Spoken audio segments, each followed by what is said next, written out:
What's good, Dad?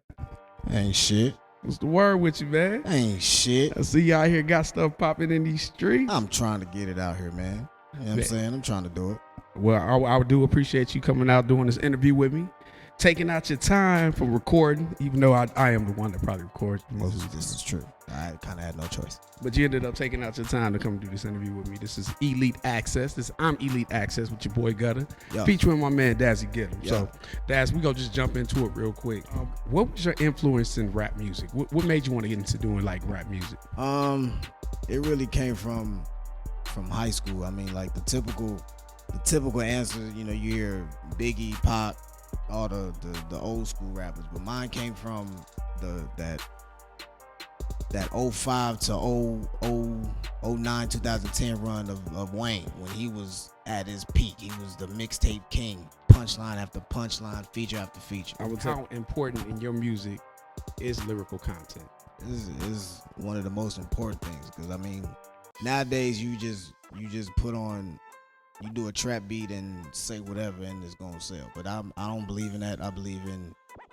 I came up during one of the best eras in hip hop, where what you had in the music, you had a message or you were saying something. So lyrical content, I have to have lyrical content in my music. I have to be saying something.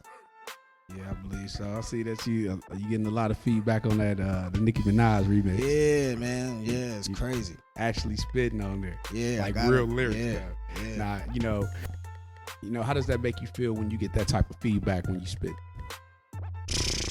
It's crazy. It's humbling, because I mean, for people to actually appreciate the lyricism and the hard work that goes into it, it makes me feel like it's still hope for hip hop, and that bars is actually still appreciated.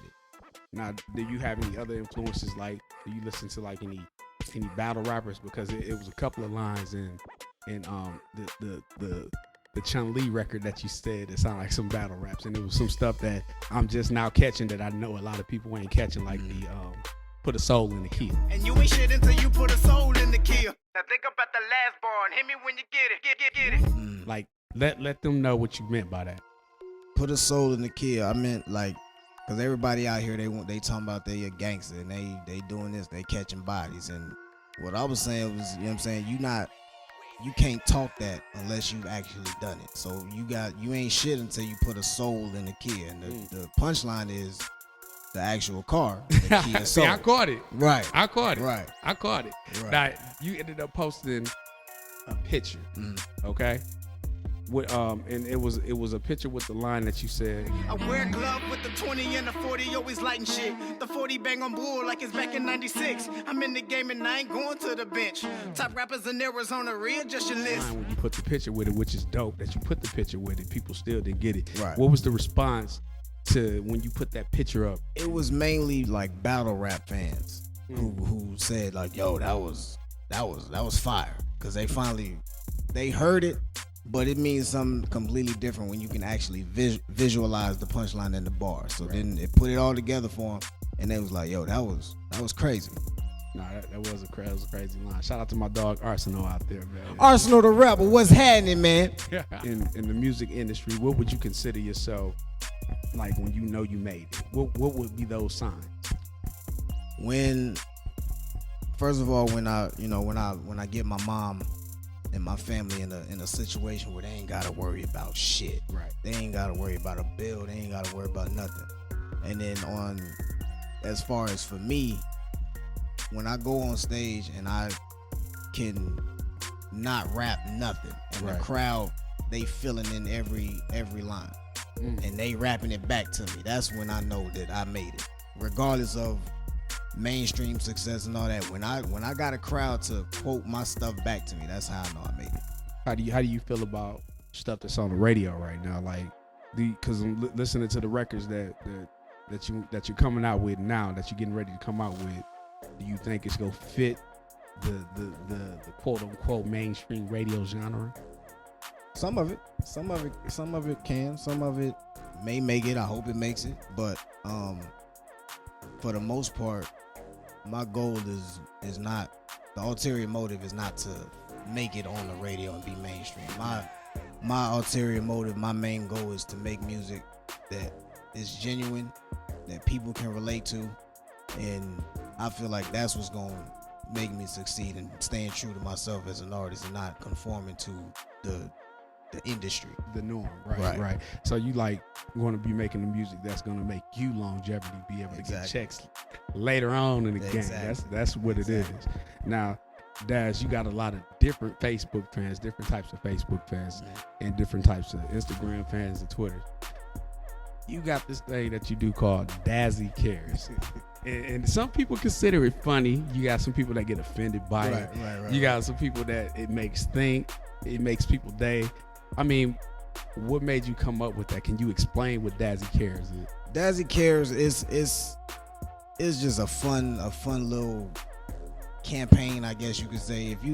But this campaign that has been going on for like 3-4 years. Yeah. And it's like people is waiting on it. Like, right. Do you think that Dazzy Cares pop before your music pop? It kind of balanced out. The Dazzy Cares thing, I always was one to say how I felt and say whatever on social media. It's just now, as like within the last year, I finally put something that people can title it. Like they waiting on the Dazzy Cares post, you know. And the Dazzy Cares came from, I was saying something and I just said I hashtag Dazzy Cares. It's for the culture. If I say something, it's because I care. I'm trying to help. It's not to offend nobody. If you get offended, then hey, I don't know what to tell you. Right. I don't know what to tell you. Right now, do you got a lot of people that actually gets offended by the Dazzy Cares? Not that I know of. Not that I know of. People will comment like, yo, that's wrong, yada, yada, yada. But I'm like, you know, you can't joke, then your life is miserable. And chances are, if you get offended, the next Dazzy Cares is going to be about your ass. Right. But I've seen you come out with Dazzy Cares that was pointed towards some people, which would be funny because I'll be knowing who you be talking about a lot of times. But what are your likes and dislikes in the music industry, right? The dislike is the politic part, the part where you gotta fake it with a bunch of people you don't really care for, just on the business tip. That's the part that I don't really vibe with, but I understand it. Right. My favorite part about it is the creation and the shows mainly, because when you can actually interact with your fans and interact with the people, that's something completely different from just being in the studio. If there was any established artist that you had a chance to work with, do a record with, collab with, who would that artist be? I'm pretty sure a lot of people gonna think I'm gonna say somebody, but honestly, it'd have to be Rick Ross. Ricky Rose. You know what, dude? I love Rose. Is there anybody else other than Rose? Is it just Rose? Is that who you feeling, who you vibing with out there right now? Rose, like it's when Rose get on a track, it's a vibe that he bring to it. It's like a sophistication that he brings to a song. Smoothness to the record, he's smooth with it. He's smooth with it. Not only that, but he a solid guy. Like he puts his people on. He take care of his people. Other than him, I'd have to say Aubrey Graham, Drizzy Drake. Oh, man, who won't do no record with Drake, man? Man, his run right now is ridiculous. It's been the longest run I've seen in a minute. Ridiculous. Yes, sir. Now check this out, Daz, man. Is there any advice that you can give to an up and coming young artist that's like recording records or trying to get into the music industry right now? I would just say perfect your craft, take it seriously, put your time in, invest in yourself. Don't give up on it. Stay focused. Don't listen to the outside negativity. Take criticism for what it is. Take that, run with it. Fix the stuff that people tell you that they don't really like. But if it come off like it's hating, then just keep doing you and just keep your eye on the prize. Tunnel vision. 100.